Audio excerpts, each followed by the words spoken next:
Keio University. So, Professor Arai, please. Ladies and gentlemen, good afternoon. Let us start the afternoon session, session 5. It is a great pleasure to be a part of this conference, and I would like to thank, first of all, to Kenan Rifai Center for Sufi Studies for inviting me. I am also one of the serious members of Akafori Tournament Study Group. The purpose of this session is to introduce the studies in Japan on Sufism and Saint Veneration from anthropological and area studies perspective. My name is Kazuhiro Arai. I am working on the people of Hadrami in South Arabia, especially those of Said descent or the descendants of the Prophet Muhammad. This session consists of 4 presentations. All presenters are Japanese, and 3 of them are young, promising scholars. Each presentation will be 20 minutes in length. There is no question and answer session just after each presentation. After all the presentations are finished, we will have 15 minutes question and answer session. Okay, let us go to the first presentation. The first presentation is Dr. Daisuke Maruyama from National Defense Academy of Japan.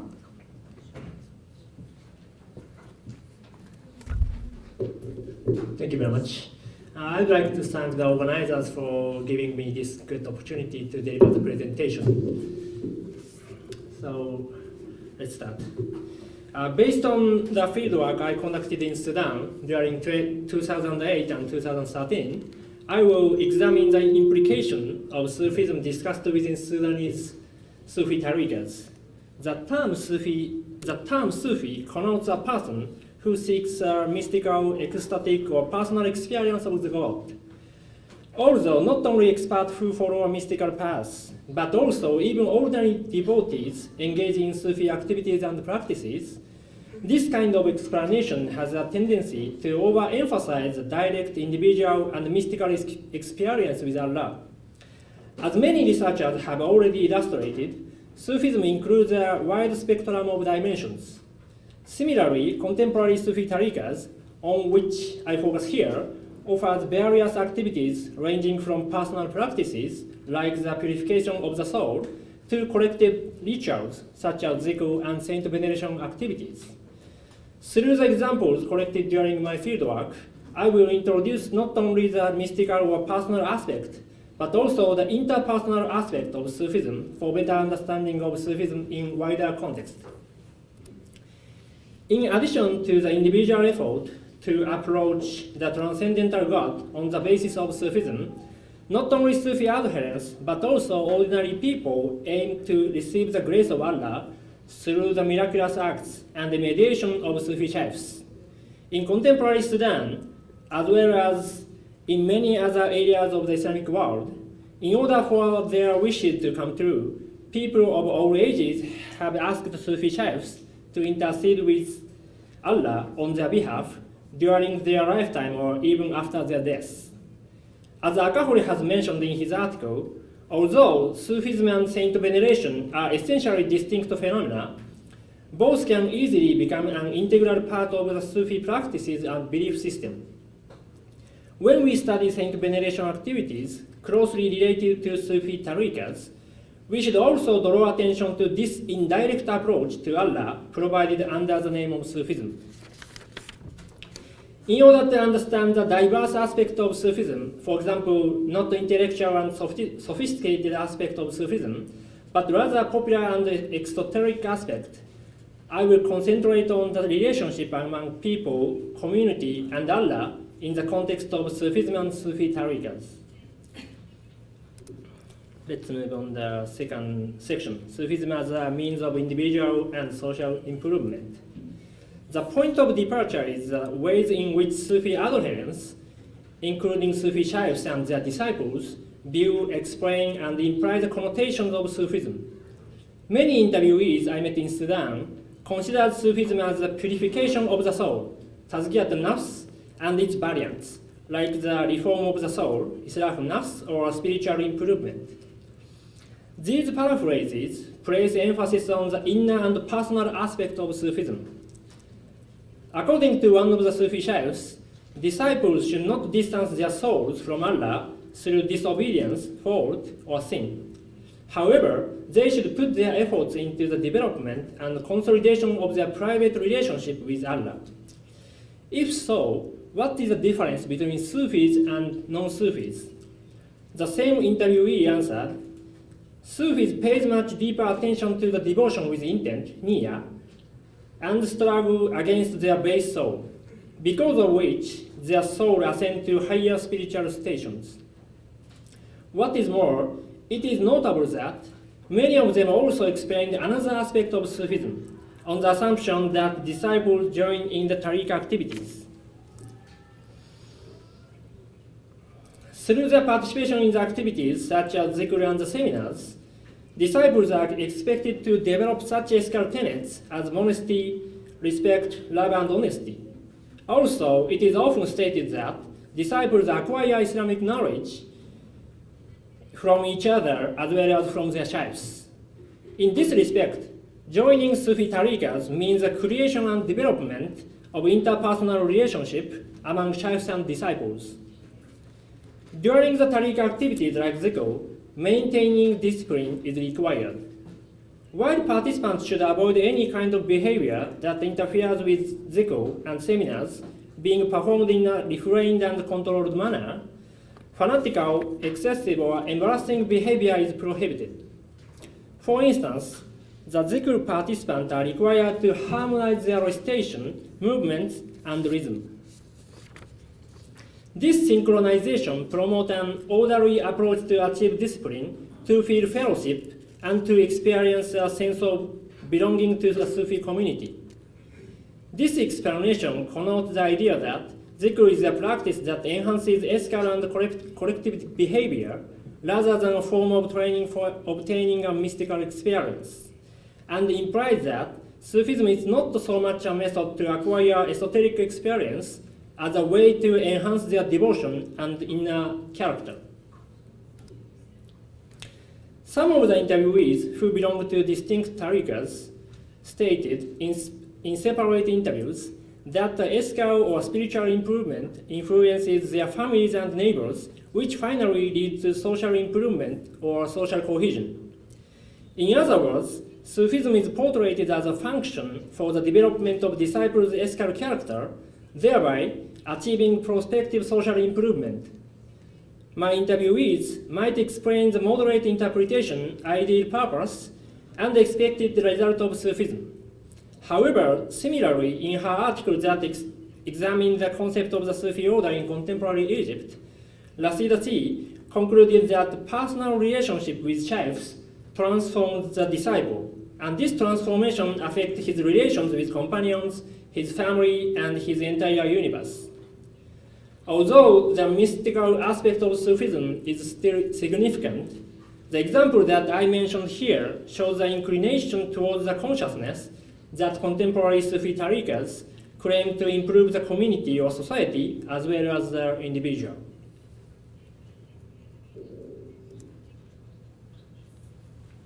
So let's move to the section 3. Sufism as a means to fulfill one's wishes and remove difficulties. In this section, we will focus on the practice provided in Sufi tariqas for fulfilling one's wishes and removing difficulties. When examining this matter, dua, nihaya, and bakhra and azima, which are widely provided in Sudanese tariqa, can be considered as a central issue. Dua is a personal supplication to Allah, asking for health, success, prosperity, safety, and so forth.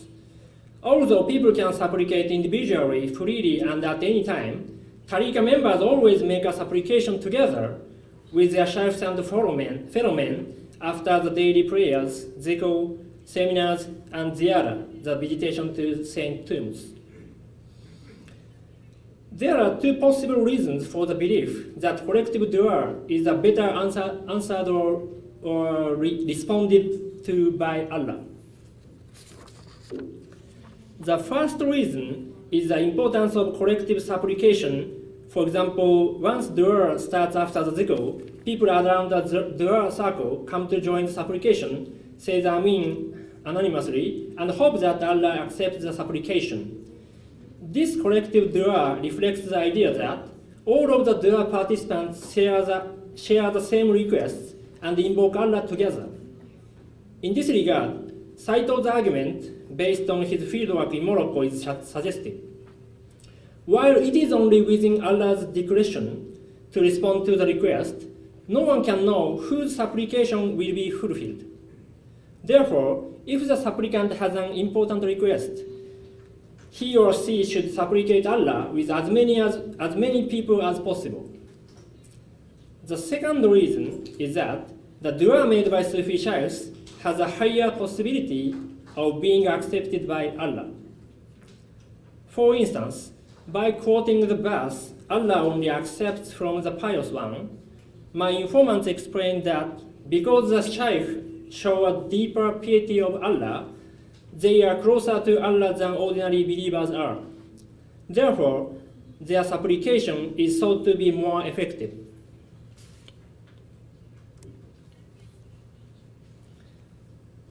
This belief in the shaykh's closeness to Allah is also emphasized in such medical and therapeutic practice as the Mihaya, Bakhra, and Azima. Bakhra means a paper on which a magical square and a Quran verse are written. In order to cure their disease, people burn a Bakhra paper and breathe in the blessed smoke of the passage of the Quran. Mihaya is the water to be drunk from the cup in which the basmala and more often a part of the Quran verse are written. While Bakhra and Mihaya treat patient symptoms from within their body, Azima is a practice that influences their illness from outside the body. This practice involves the shaykh directly touching the region and spitting saliva into it. It is believed that the therapeutic power transmits from Allah through the shaykh's right hand to the patient. Many people, irrespective of Tariqa members and non-members, rely on Mihaya, Bakhra, and Azima, especially when hospital's care has little or no effect on them. For these patients, the shaykhs are considered as a last hope for remedy. It is noteworthy that, according to one of my informants, only Allah is the curer, and the shaykh is just a means of remedy. Whether patient gets better or not depends only on the will of Allah. From this perspective, it is clear that shaykhs and their words function as intermediaries between Allah and humanity. Because many people visit Sufi lodges, particularly on Friday and Saturday, the national holiday in Sudan, Bakhra is usually prepared by the disciples who have the permission to write, and not by the shaykhs themselves. Nonetheless, patients believe that, irrespective of whether or not shaykh writes it, Bakhra is effective. Noah Salomon claims the following: there is no relationship between the profession of writing Bakhra and having actual knowledge of the illness or the means to cure them. The writers remain mean functionaries, whereas the cure comes from the shaykh alone. More importantly, the shaykh's closeness to Allah promised to endow them with a stronger ability to be cured. Based on Salomon's analysis and my observation in Sufi lodges of Omdurman, the second city of Khartoum, it is obvious that people view Sufi shaykhs as being close to Allah, and therefore consider them as significant agents who can intercede with Allah and act as a means to cure illness.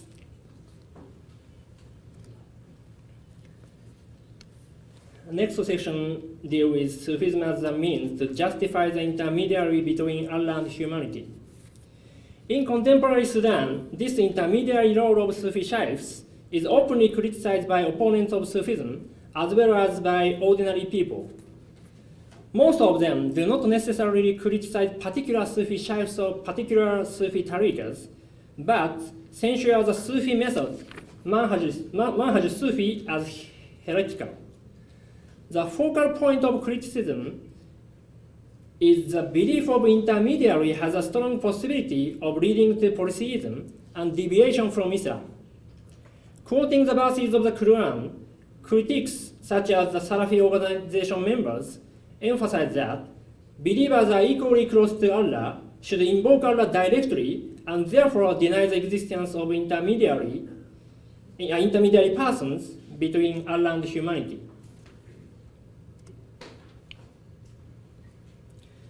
However, from the Sufis' point of view, the intermediary role of Sufi shaykhs is important. Those who venerate Sufi shaykhs and saints do not mention that they worship shaykhs or saints, but clearly distinguish between their respect of venerable person and worship of Allah. As mentioned above, Sufi shaykhs are thought to be much closer to Allah than ordinary Muslims are. Therefore, they have an ability to intercede between Allah and humanity. In addition to this justification, Sufi adherents tend to demonstrate the effectiveness of the invocation on behalf of others by employing other Quran verses that critics don't use. These verses indicate the situations wherein the Prophet prayed for others, according to which Sufis conclude that anyone can supplicate Allah on the behalf of others. In addition to the canonical evidence, one number interviewees speaks of people invoking Allah in funeral prayer on behalf of the person who have died, thus illustrating that even ordinary people can qualify as intermediaries. What is more, several tariqah have issued pamphlets that deal with such themes as the legitimacy of the validity of the intercession with Allah by Sufi shaykhs. Among them is a leaflet circulated in 2012, the title of which is The Legitimacy of the Intercession by the Prophets and Devout Person. This leaflet quotes many examples of the intermediary role of such prophets and their relevant persons as Muhammad, Musa, Yusuf, the sons of Yaqub, the mother of Ismail, Hajar, and the disciples of Isa. The leaflet also refers to examples other than the Quran verses. For instance, the second Caliph Umar ibn Khattab selected Abbas, the uncle of the Prophet Muhammad, as an intermediary and an agent for Allah for a ritual for rain in the year of Ramadan, after the death of Muhammad. This example illustrates that it is possible for the relevant person other than the prophets, whether the prophets are alive or dead, to act as intermediaries when requesting Allah's help. It is noteworthy that this leaflet also aimed to establish the efficacy of a visit to the deceased for worldly concerns. According to the leaflet, it is acceptable that the living visit the deceased and think of him as an agent. Also, it is acceptable that the deceased in his life in the intermediary realm asks permission for the request of the living. They, that is the deceased, listen to us during their life in the intermediate realm. Although only the classical evidence of intercession and the intermediary are referred to in it, the leaflet states that there is no reasonable and legal objection that prohibits the intercession of the prophet and devout person, whether dead or alive, and conclude that the responsibility of the intercession lies with Allah. Like the therapeutic practices, it is emphasized that only Allah can decide the achievement of people's desires. This kind of claim by the Sufis reflects their defensive stance in countering the allegation that they worship people other than Allah. Regardless of whether Saint Veneration and the belief in an intermediary has a clear relationship with Sufism or not, critics as represented by Salafis automatically package these practices and beliefs in Sufism, view them as an indivisible part of Sufism, and label the criticism that Sufism is polytheistic. In opposition to this entrenched attitude, Sufis base their arguments on the Quran and Hadith to show the validity of the intermediary role of the Sufi shaykhs. The practice of using a sang's authority to attack the belief in an intermediary seems to be pushing Sufis into employing the same strategy that emphasizes authentic and canonical proof. Interestingly, both sides discuss the same topic by using the different Quran verses, which result in opposite argument, that is denial or approval of intermediary. What is more, it is striking that the more Sufis defend and emphasize the adequacy of Sufi shaykh's intermediary role, the more people become convinced that Sufism and saint veneration are integral and intertwined within Sufi tariqah's activities. As a result, it seems that this current situation forces Sudanese Sufis, whether consciously or unconsciously, to highlight the indirect approach to Allah through an intermediary, more than the direct and mystical approach to Allah through spiritual training. This presentation sheds light on the connotation of Sufism, Sufi tariqah activities, and saint veneration. In doing so, I have revealed the ways in which Sudanese tariqahs, under the name of Sufism, offer an opportunity for people to approach Allah both in direct or indirect ways, and to improve one's inner self as well as society. This thought is not pre-examined and need to be developed through case studies and comparative studies from a wide range of areas and periods. However, I hope that this presentation will serve as a small but significant step toward a comprehensive understanding of Sufism. Thank you very much for your kind attention. Thank you very much, Dr. Maruyama. The next presenter is Dr. Shin YASUDA from Teikyo University, Japan. This is not the slide. Yes.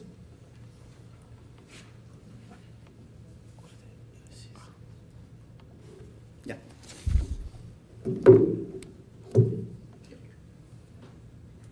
Okay. Thank you so much for the introduction, and thank you so much for the invitation of this conference. So today I'm talking about the Islamic hospitality in Adab literature, searching for depths of the religious duty, piety, and righteousness in the other practices. So outline of this presentation is as follows, and I'm more specialized in the tourism studies. So today I'm focusing on the more touristic activities or tourism studies in general. So introductions, and hospitality is the core practices in any religions. Inviting any guest to one's home promotes communication and strengthens ties among the religious followers and even human beings as a whole. This tradition strongly impacts the tourist behavior and the tourism activities in contemporary tourism and hospitality industry. Recently, Islamic hospitality or Islamic tourism had been one of the central topics in the tourism and hospitality industry inside and outside Islamic countries. And the recent discussions about the tourism and hospitality in Islam mainly focus on practical level of hospitality activities and the motivations and demands of Muslim tourists, showing the importance of the development of a halal environment and prayer facilities. Marketing and service management studies strongly correlate with Muslim demands regarding the embodiment of these services. With the development of the tourism industry in Islamic countries, the hospitality traditions in Islam has dramatically changed. Nowadays, studies on Islamic hospitality are promoted in hospitality management and marketing strategy studies. In their discussions, Islamic hospitality is defined as the management and marketing strategies focusing on the motivation and the demands of consumer analysis.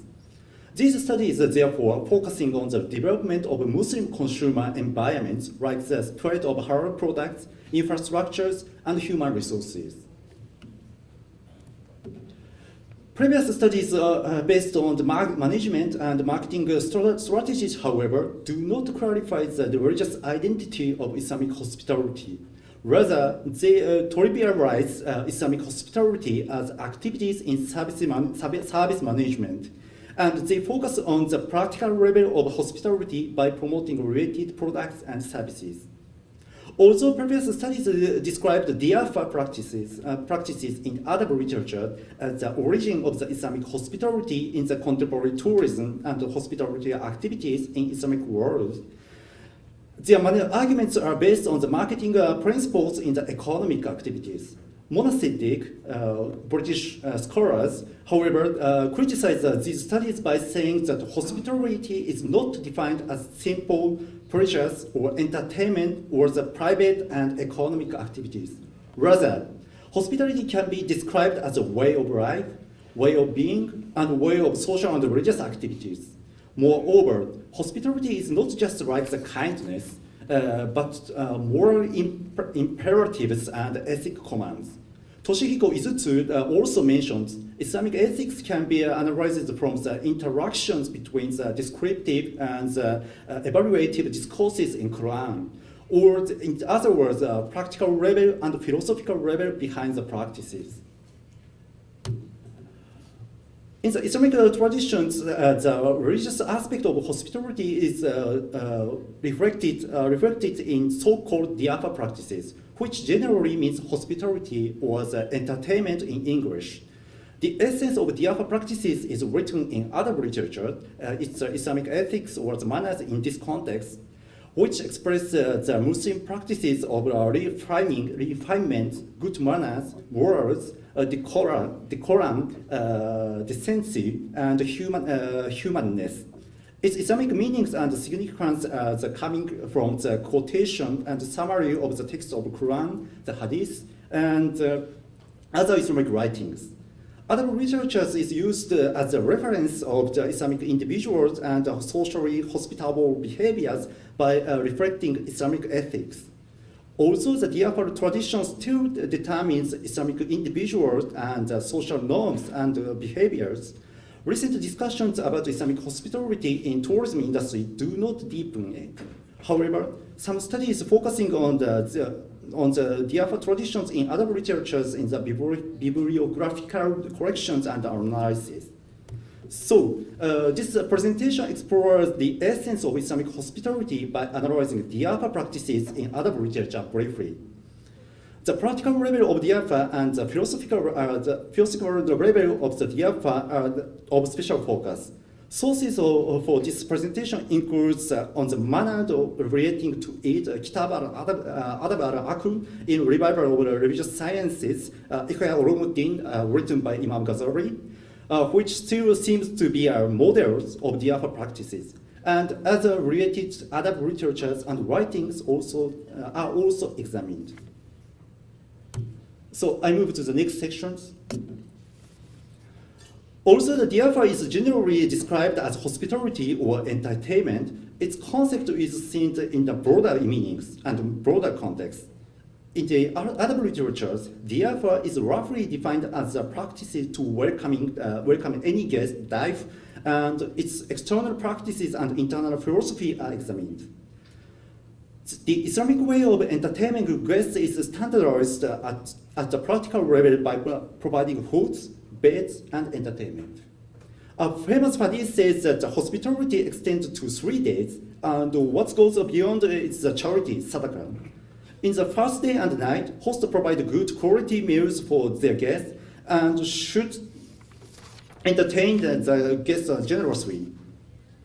Oriented hadith strongly emphasize to welcome the guests generously in any time. The literature states that any host has to accept the guest at any time, and it is his religious obligations. I will mention that afterwards. The Prophet Muhammad said that it is the haq of every Muslim to provide hospitality to a guest for a night. If anyone comes in the morning to his house, it is the debt due to the guest.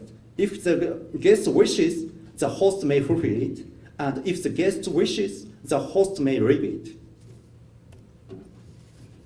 Also, it is strongly recommended to invite guests. The literature also emphasizes avoiding excessive hospitality and promotes moderate practices according to the host's economic and social capabilities.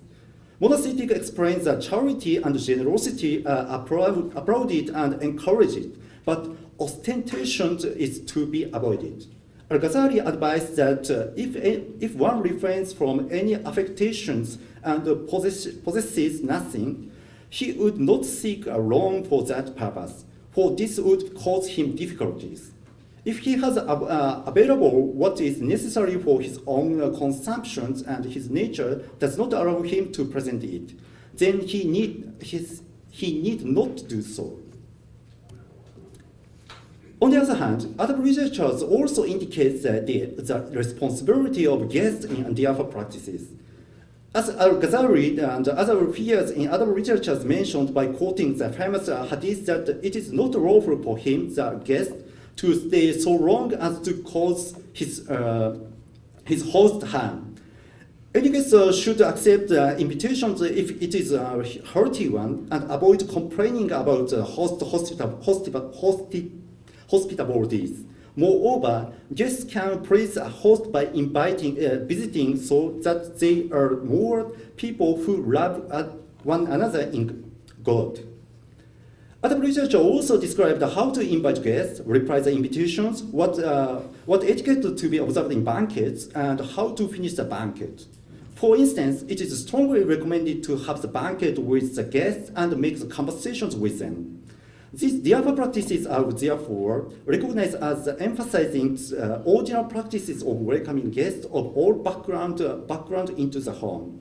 They also outline the management of communications between guests and hosts by formalizing socialization patterns through the hospitable behaviors. As a result, the characteristics of Diafa shows that the importance of temporal negotiations and construction of social networks between the guest and host by promoting micro-level communications between them. However, the practical level of Diafa practices reflects the philosophy behind the practices. It is therefore important to consider the philosophy behind the practices by analyzing the related text. So I move to the next section. Diafa is recognized as the core of the Islamic identity. A man who believes in Allah and the last day should either utter good words or better keep silent. And the man who believes in God and the last day should treat his neighbors with kindness. And the man who believes in God and the last day should show the hospitality to his guests. Khadija states that you keep good relationship with the kith and kin, speaks the truth, help the poor and the destitute, entertain your guests generously, and assist those who are stricken with calamities. The significance of Diafa is therefore examined in the relationship among ethics, generosity, rewards, and religious duties.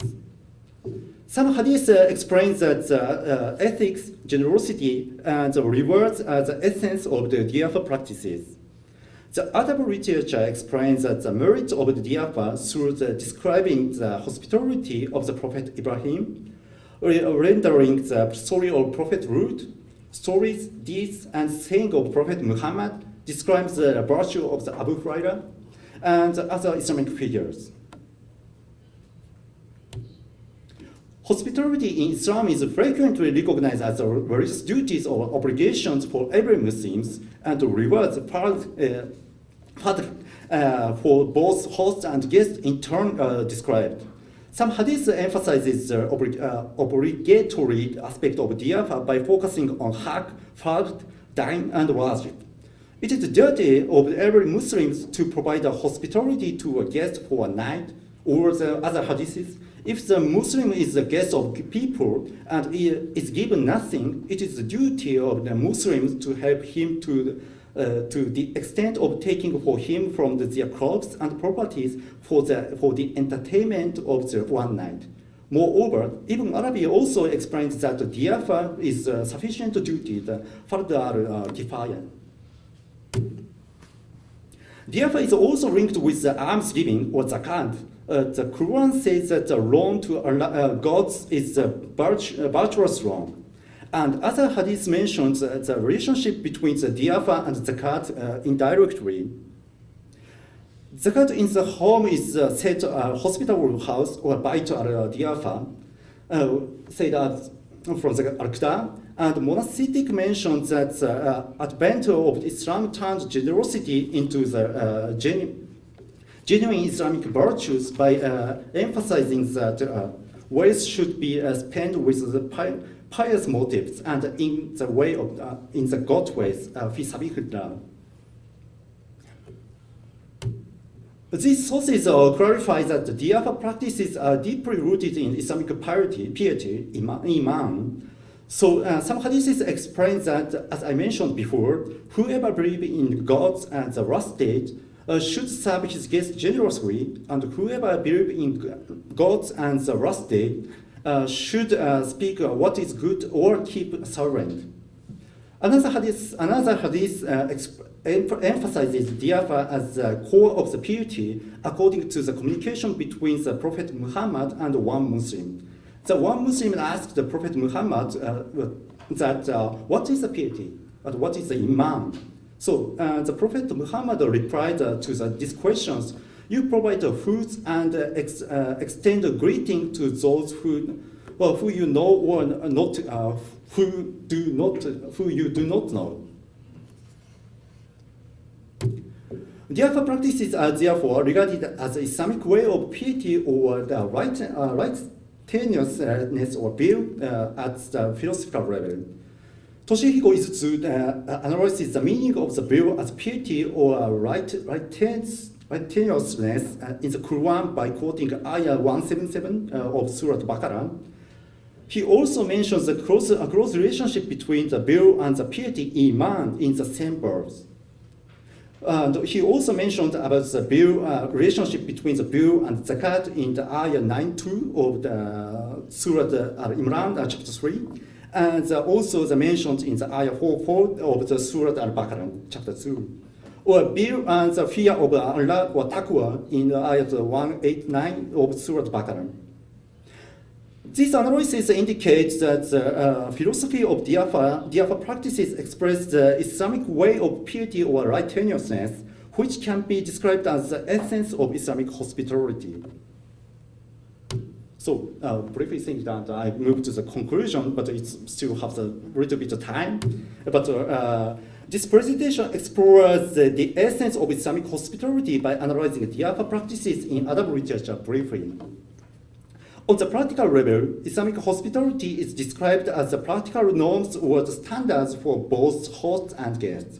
Many standardized codes of Diafa practices has been promoted to enhance the ordinary practices of welcoming guests of all backgrounds into one's home and or any time, and the management of communications or the makes conversations between the guest and the host by formalizing socialization patterns and hospitable behaviors for both guests and hosts.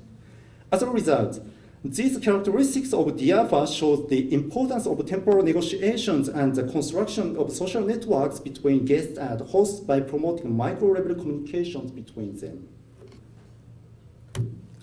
But what is more important is on the philosophical level, Diafa practices reflect the ethics, akhlaq, generosity, karam, rewards, fadl, and religious duties, haq, wajib, farida, or dain, in the Islamic way, and promote Islamic piety and righteousness, iman or bir, as a whole.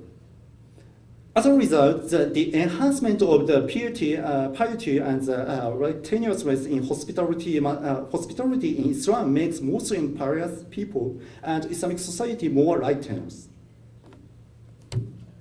Oh, sorry. And in concluding remarks, therefore, the essence of the Islamic hospitality is described as practices of deepening the Islamic way of piety and righteousness for both host and guest. In the way, God's way, fi sabilillah, and love one another in God, as well as the micro-level communications between them. However, this essence of Islamic hospitality has described with the development of contemporary tourism and hospitality industry. It is now based more on marketing analysis and economic sustainability, rather than this tendency makes a religious significance.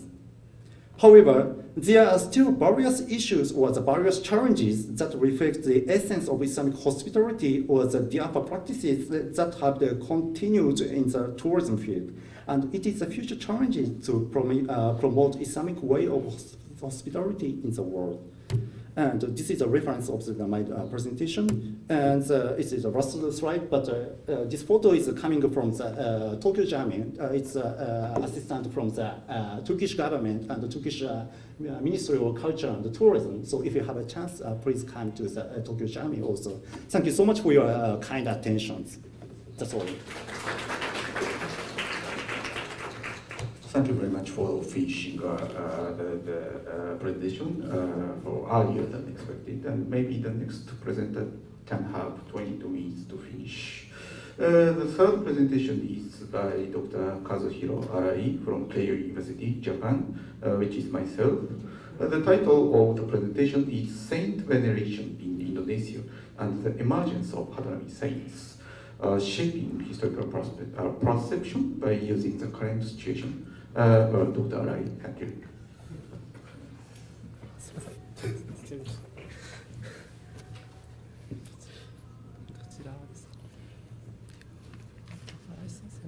みません、ここに入ってる。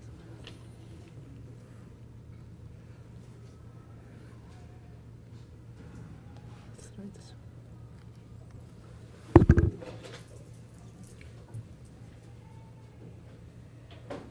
切れてる？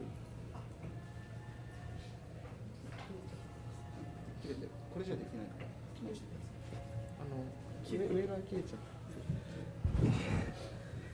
複製やるとできるみたいな感じだった。ちょっとやってよ。では分からないんですけど。複製。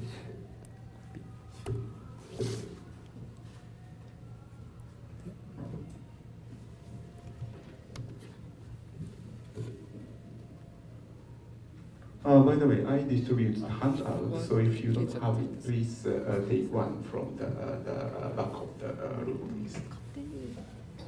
調節してくれるんだよ。機械を上から全部切れて。上からが切れちゃって、さっきなんか動かずに放っておいたら切れなくなる。やっと。あ、また切れちゃった。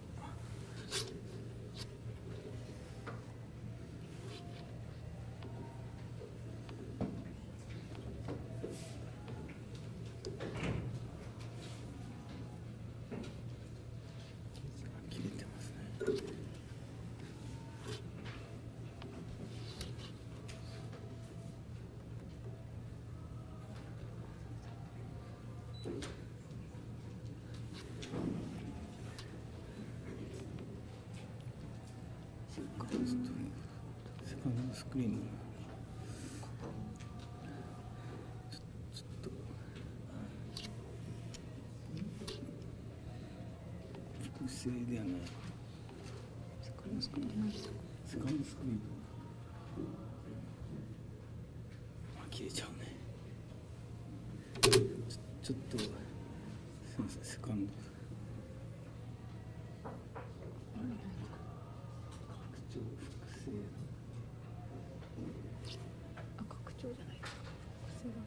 これが映っちゃう。複製よ。あれが映っちゃう。あ、そう、拡張。いや、拡張じゃないと思うんだよね。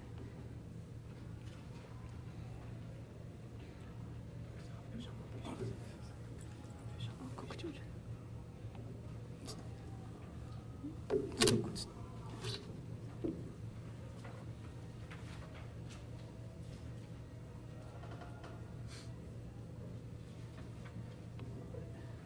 ちょっと向こうが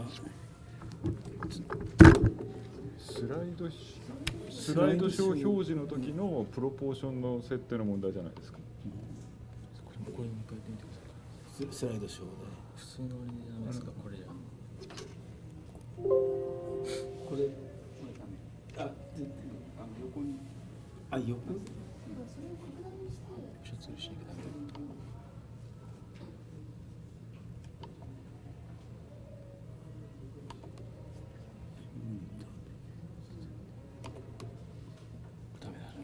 見た目の問題なんですよ。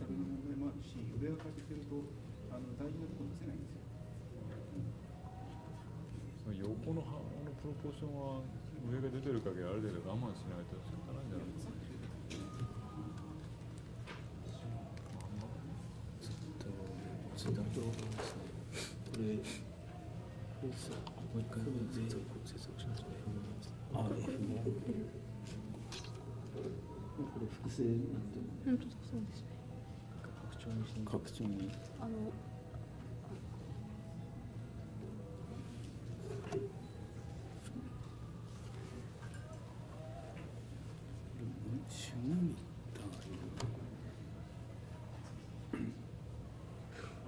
We apologize for delay of the session. Sorry.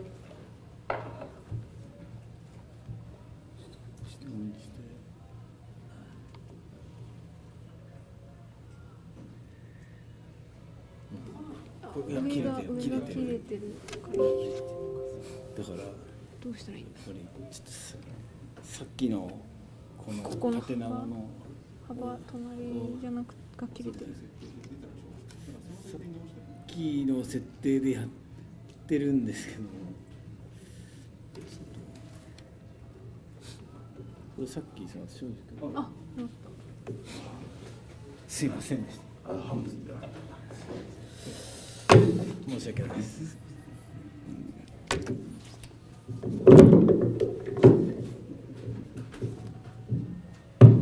I'm sorry for delaying for this delay. Now I have less than 20 minutes to finish my presentation. Okay, I expect that everybody has a handout. I do not mean to disappoint you, but today's topic is not on Sufism at all, but the saint veneration, which is often related to Sufism from the perspective of its influence on the society in the island of Java in Indonesia. The main focus is the group of saints that has been turning out religious figures. One of the characteristics of the recent development of Indonesian Islam is the rise of saint veneration, as visiting saints' tombs becomes more and more popular among the people. Also, a ceremony called Haul in the commemoration of a departed saint has gained popularity among the people.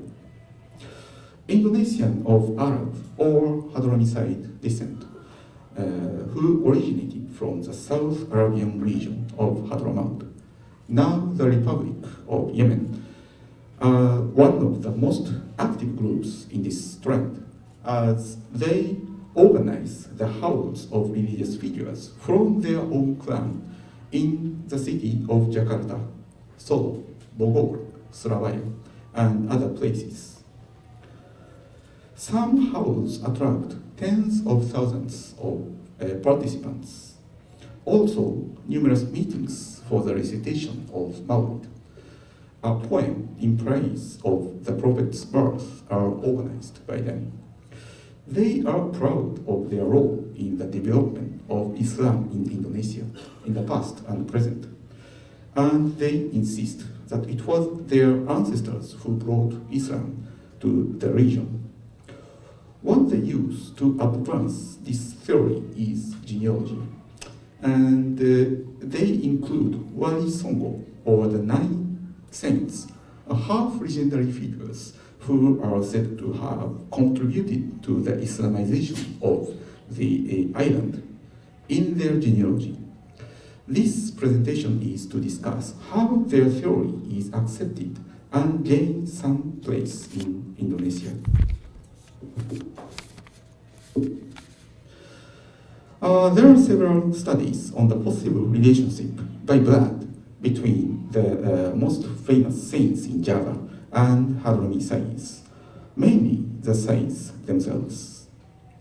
Martin van Brynesen suggested a hypothesis in 1994 that genealogical connection between Hadrami saints and Wali Songo was recent fabrication.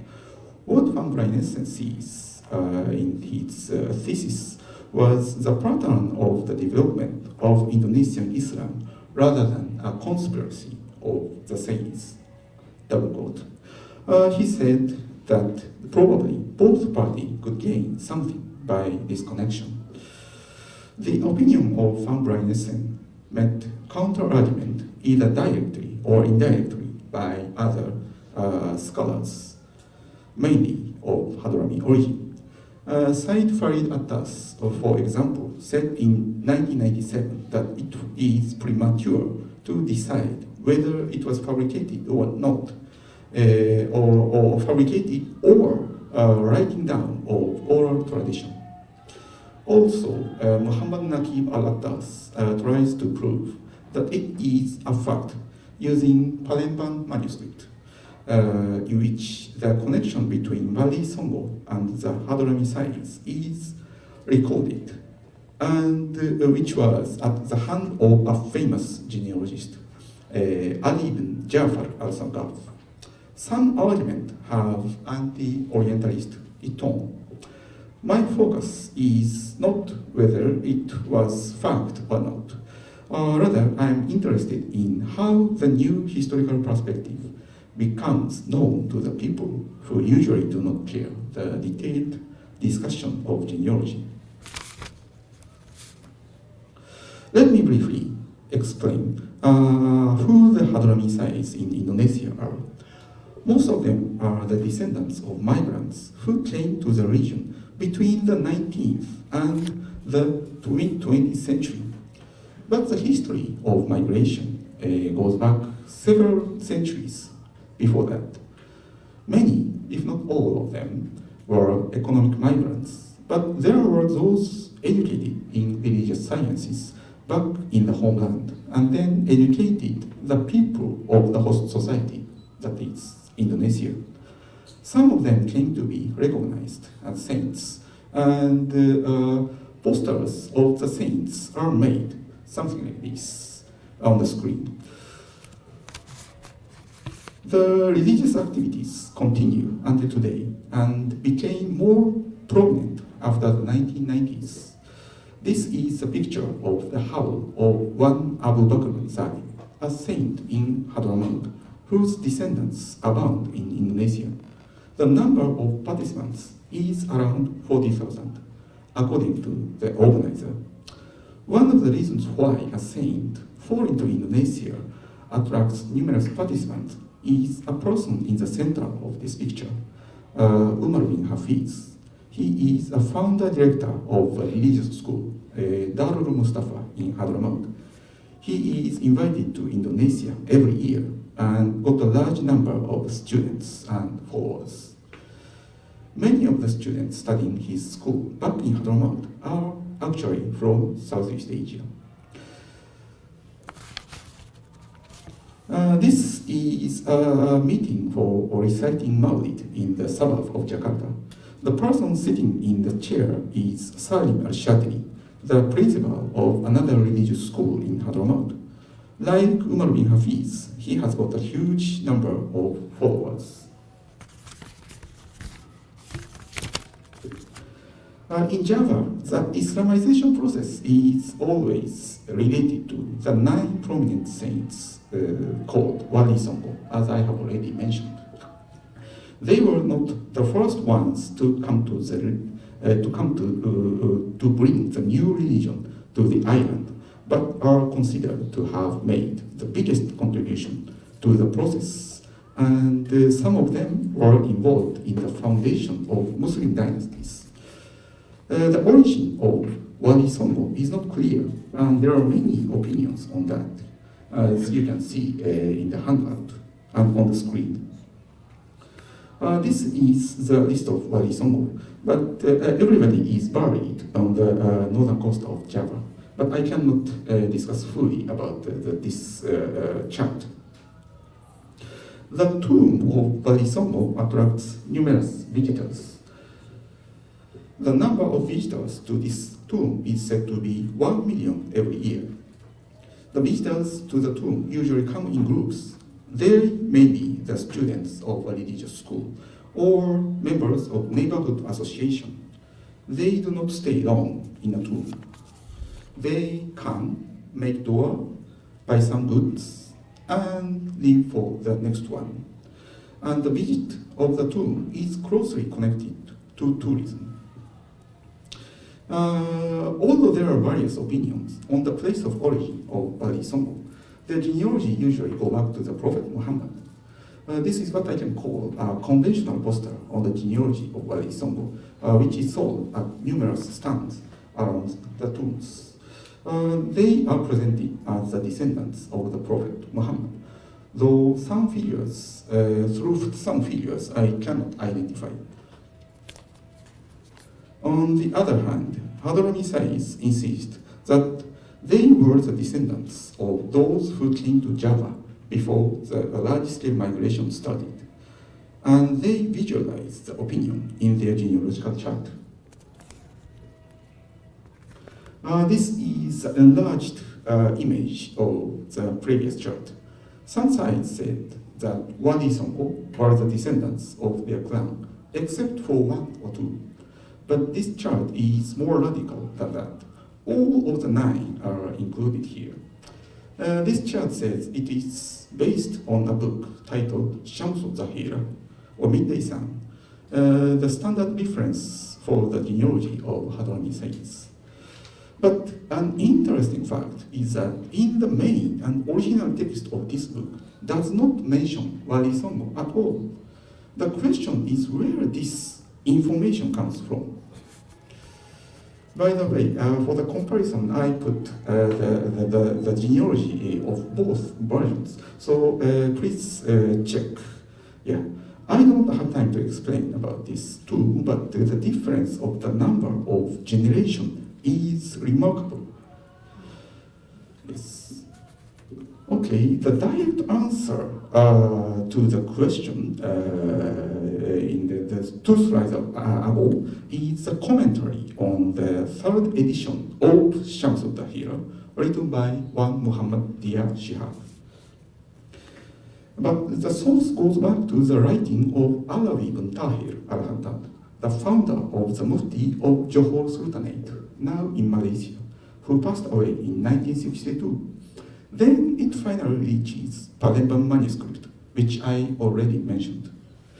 After that, writings for this theory continue, as you can see on the screen. The former foreign minister of Indonesia, who is the Hadrami Said descent, wrote about it, and also Said Muhammad Naqib al-Atas, the former founder director of ISTAC in Malaysia.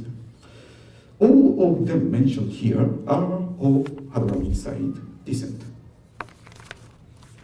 No matter which one proves correct, it is necessary to see what is going on at the tombs of Wali Songo, because they are the places where people have first-hand experience of the Walis. This is the office of the tomb of Malik Ibrahim in Gresik. On the wall is a genealogical tree of the Hadrami Sais, which I already presented, was shown. Any visitor to the tomb can see this chart.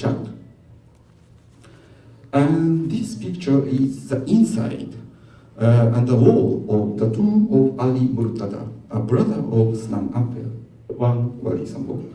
A writing on the wall, apparently a quite new one, is the genealogy of the saint under the tomb, which clearly reflect the opinion of the Hadrami Said.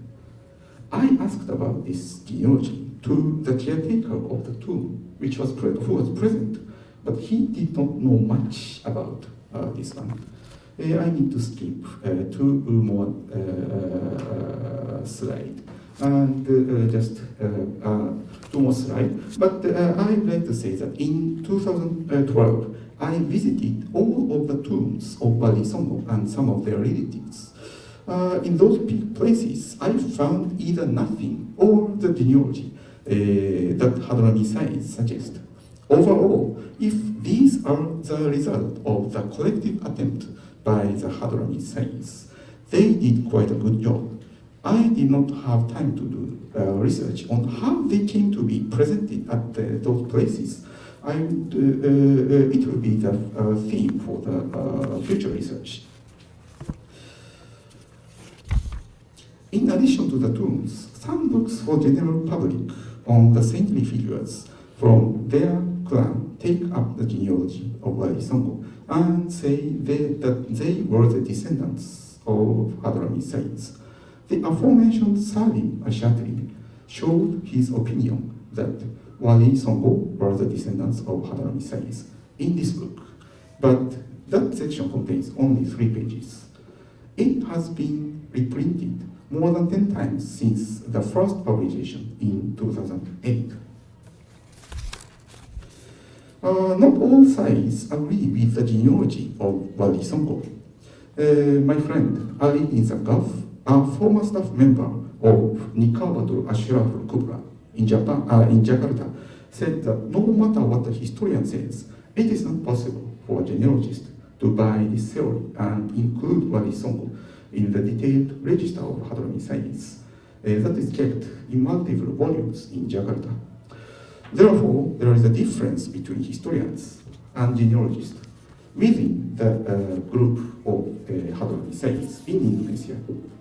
But what complicated the situation more is that the genealogical chart on the Wali, the wall of his office, does include Wali Songo, even though he cannot buy the theory. This means that they make at least 2 different kinds of genealogy, one for showing to outsiders, or historians' version, and the other for keeping record for themselves, or the genealogist version. In any case, it is the people outside the circle that are more concerned with the ancestor of Wali Songo than those related to the tombs. I asked some figures directly related to the tomb of Wali Songo. It seems that they are more concerned with the descendants of Wali, not the above. One of the reasons for this is the right as the descendant of a Wali, such as being buried in a place close to, or sometimes within the building of the Makam of a saint, or living in a place left by him, and the management of his heritage. For them, above Wali Songo is a matter of honor, whereas below them is the matter of rights and claims. The difference of concern can be seen on the genealogical chart in both perspectives. The conventional genealogical chart of Wali Songo on the screen shows mainly the descendants in green rectangle. The part in the red rectangle is the ancestor of Wali Songo, which is small and very simple. It is clear that the main concern of this chart is the impact of Wali Songo in later generations.